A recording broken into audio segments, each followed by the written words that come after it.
Right? And why? Kasi it's imitation. It's better to be an original. Sabi mo sa iyong katabi, maging kang original, di ka magkakamali. Kasi pag gaya-gaya ka, gagayahin mo ang tatay mo, abay, mahihirapan ka doon. Paano ba ang tatay ko? Kailangan katulad nila ako. Amen? Amen? You cannot be. There's no freedom in that. Amen? Kaya pag gagayahin mo yung artista, gagayahin mo yung kung paano siya sumayaw, naku, mahihirapan ka po. Because kahit anong gawin mo, hindi ka pa rin siya. So you have to know that you are unique. Sabi mo sa iyong katabi, you're unique. Amen. Kaya sabihin mo sa iyong katabi, kung kasama mo yung asawa mo, iba yung nanay mo, ha? Hindi ako nanay mo.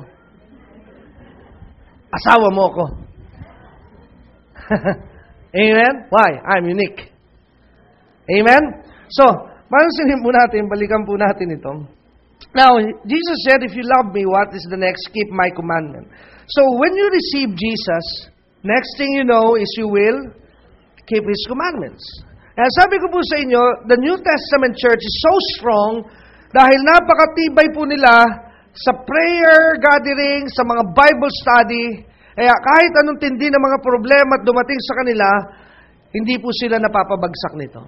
Amen? They are not Sunday Christians. They live the Christian life every day. Amen? Pero marami po sa ating panahon ay panlinggo. And that is not a relationship, that is called religion.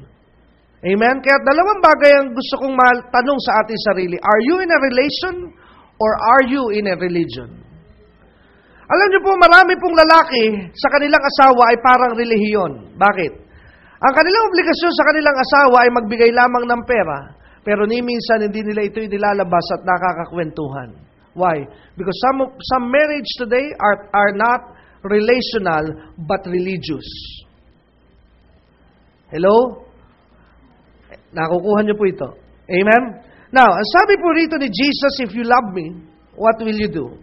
Keep my commandments. So what would happen to that somebody who received Jesus, love Him, keep His commandments? He said in verse 16, now this is the point where He said, I will pray. Praying means I will ask the Father, and He shall give you what? The another comforter. Remember, no, sinasabi po ito ng Panginoong Yesus, that's why He said the word another, dahil naririto pa po siya nung sinasabi niya ito sa kanyang mga kausap. So meaning, kaya lumabas yung word na another, because the ministry of Jesus Himself, nung siya'y naririto, He is a comforter. Now, aalis po siya. Babalik po siya sa kanyang ama, at maaring isipin ng kanyang mga alagad na mawawala na yung physical Jesus. That's why, ang sabi ni Jesus, I will give you another. Amen? Kumbaga sa isang example, parang komportable ka doon sa unan, yung may-ari aalis na, sabi niya, akin na muna, paborito ko kasing unan yan eh. So sabi mo, naku, patay, wala na akong uunanin. Pero ano sasabihin sa inyo ng may-ari? Huwag ka mag-alala, papalitan ko. So I will give you another comforter. Amen? Now, ano po ang purpose? Why would He give the comforter? He said that He may abide with you, what? Forever. Upang siya'y makapanatili sa iyo ng panghabang buhay. Now, look at that. Abide with you forever. It means when you receive the Holy Spirit, He's in you forever. Praise God. Amen? So when you receive Jesus, the Holy Spirit is in you. Amen? So nasa iyo siya. Pero ano po ang ating pag-uusapan dito? Sabi po sa verse 17. Let's go now to verse 17. Even the Spirit of truth whom the world cannot receive, because it seeth Him not, neither knoweth Him. Ang sabi po niya, pinangalanan niya yung comforter that this is the Spirit of truth. Ano raw po itong Spirit of truth? Sabi niya sa verse 17, the world, meaning the unbeliever, cannot receive Him. Bakit po? Dahil hindi siya nakikita. Not only because they do not see Him, but they do not know Him. Amen? So, bakit po ba mga di mananampalataya hindi makinabang sa bagay na ito? Because to them, to see is to believe. But to us, we walk by faith and not by sight. Amen? Kaya ang sabi po dito, why they do not receive this thing? Ang sabi, because they do not see it and they do not know Him. So because they do not know Him, they do not have Him. Kaya sabi sa verse 17, sabi niya sa kanyang mga alagad at sinasabi rin niya sa atin, but you,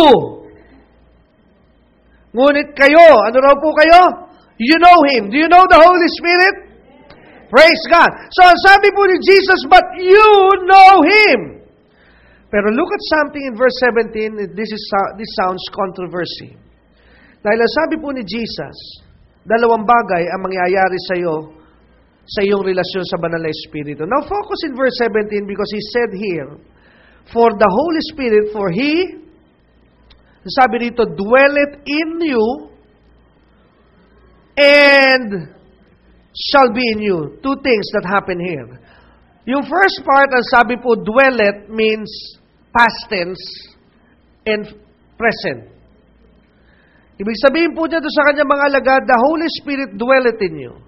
Amen? Pero pag jump po doon sa kasunod, after nung comma, look at the words, and shall be. What do you mean by shall? Is it past? Is it present? Or is it future? Ano po yon? Future. Now, this sounds confusing. Dahil ang sabi ni Jesus, the Holy Spirit dwelleth in you. Amen? Past tense, you already have Him. But why did He say, shall be? I thought it already dwells in me. Hello? Nasusundan niyo po ba yan? Amen? Amen? Nasusundan niyo po ba yan? Na the Holy Spirit dwelleth in you. Sabi ni Jesus sa mga alagad, the Holy Spirit dwelleth in you. So, ano ibig sabihin? Naninirahan na sa iyo. Pero bakit sasabihin pa niya, shall be? It doesn't make sense. Amen? Nasusundan niyo po ba ako o hindi kayo interesado? Amen? Parang hindi tama eh. Nasa iyo na tapos darating pa sa iyo. Paano yun? Now, what is talking about? If you become born again, the Holy Spirit starts to dwell in you. But what He's saying about shall be in you, He will empower you. A lot of Christians only have the indwelling, but they do not have the infilling. Hello. Maraming Kristiyano nasa kanilang banal na Espiritu, but the Holy Spirit cannot work because they are not infilled. Kaya maraming Kristiyano, hirap na hirap sa buhay. Why? Because one thing is lacking, the infilling of the Holy Spirit. Kaya sabi ng Panginoon sa mga alagad, yes, it's in you, but you have to wait because I shall fill you. Hello? Bakit? Ano po ba nagagawa ng Espiritu ng Diyos? Now, let's cross over dito po sa 2 Timothy. Punta po tayo sa 2 Timothy and we will be done this morning. Punta po tayo sa 2 Timothy. Ang sabi po sa 2 Timothy, now let me connect this thing. Ang sabi po rito, sa verse 7, 2 Timothy chapter 7. Pakinggan po natin ang paalala ni Pablo and we'll be over after this. Ang sabi po sa 2 Timothy chapter 7, paalala ito ni Pablo kay Timoteo. 2 Timothy chapter 1, go to 2 Timothy chapter 1, verse 7 quickly. And sabi po dito, for God hath not given us the spirit of fear. Now, He's talking about the Spirit. Amen? And sabi, God hath not given us the spirit of fear. He said, fear is also a spirit. But what did God give Timothy? And sabi po, God gave you the spirit of what? Power, love, and a sound mind. So if you do not have power over your debt, kung wala kang kapangyarihan laban sa iyong utang, kung wala kang kapangyarihan laban sa iyong mga pagsubok, then maybe you lack the infilling of the Holy Spirit. Hello? If you do not have power over your crisis in your mind, it means you do not have sound mind, you do not have the presence of the power of the Holy Spirit. Hello? Dahil ang sabi po ng Biblia, God hath not given us. He's talking to Timothy and He's reminding Timothy that, hey Timothy, you do not only receive the Spirit, but you are also filled by the Spirit. So when you are filled by the Spirit, you have power, you have love, you have sound mind. Kaya yung mga mananampalataya, kaya hindi nakapagtataka, kahit ikaw ay Kristiyano, bakit there is still hatred in you? Kahit ikaw ay mananampalataya na, bakit ikaw ay laging nag-aalala? Kahit ikaw ay mananampalataya na, it seems that you have no power over devil. Why? Because you do not receive the infilling of the Holy Spirit. Hello? Kaya kung gusto mo po na maranasan yung power, gusto mo po na maranasan yung love, gusto mo maranasan yung sound mind, then ask God to fill you today. Hingin mo sa Diyos na Panginoon, nalaman ko nung tinanggap pala kita, nanahan ng banal na Espiritu, but I want you to baptize me with power. Amen? Gusto niyo po bang maranasan ng banal na Espiritong yan? And do you want to receive that kind of power na pinag-uusapan natin ngayong umagang ito? Now, the method is so simple. Sabi ni John sa John 14, if you love me, keep my commandments. Number 1, requirements first, receive Jesus. Amen? Number 2, love the Word. Amen? Continue in His Word. And when you do that, ang sabi ni Jesus, then you are a candidate for the infilling.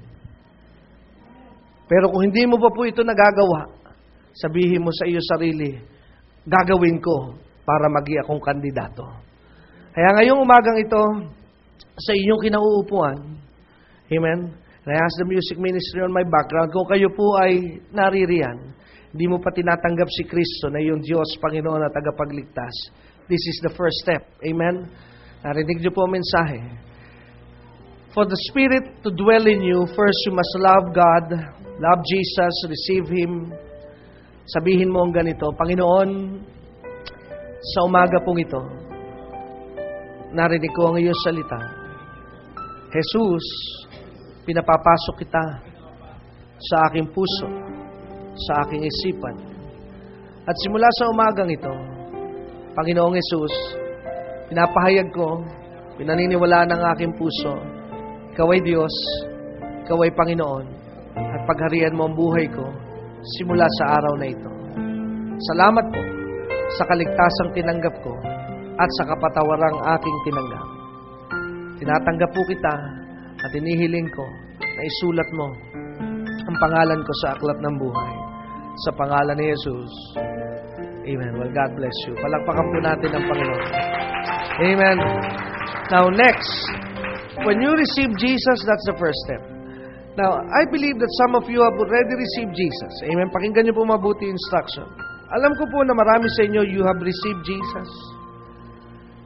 You attend the Bible studies, and not only attend Bible studies, but you yourself in your house, sa inyong bahay, you have a devotion.